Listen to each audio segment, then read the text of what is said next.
অস্ট্রেলিয়ার একজন ডক্টর, নামটা এখন মাথায় নেই, কয়েকদিন আগে আমি ওনার আর্টিকেলটা পড়লাম, অ্যাবসলিউটলি 2 সপ্তাহ আগে, মুসলমান ডক্টর।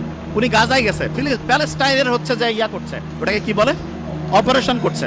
তা ইসরায়েল যে ভয়ঙ্কর চালাইছে, অজ্ঞান করার যে জিনিসপত্র সেটাও নাই, অজ্ঞান করার জিনিসপত্র নাই।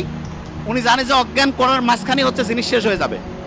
অপারেশনের মাঝখানে ঘুম থেকে উঠছে, উঠে কোরআন তেলাওয়াত শুরু করছে, তারপরে অপারেশন উনি বন্ধ রাখছে।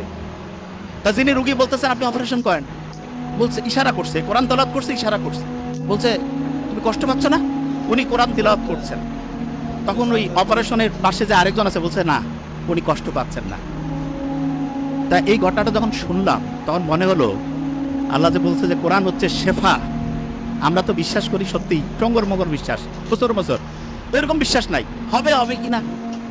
এবং সত্যিকার অর্থে অ্যানেস্থেটিক মানে অজ্ঞান করার যে জিনিসপত্র একটা নাই, কিন্তু আল্লাহর রহমতে সে কোরআন তেলাওয়াত করছে, কষ্ট পাচ্ছে না। ওই ঘটনাটা জানি তো, আলী রাদিয়াল্লাহু তাআলা আনহুর যে পায়ের মধ্যে তিল লাগছিল, নামাজের সময় বের করতে বলছে। আল্লাহ দেখাই দিচ্ছে, এখন কেউ যদি প্যালেস্টাইনের ঘটনাগুলো একটু অ্যানালাইসিস করে দেখবে আল্লাহ যে আছে, এবং কেউ যদি আল্লাহকে ওইভাবে মন থেকে চায় অবশ্যই অবশ্যই পাবে। আচ্ছা, যে জায়গায়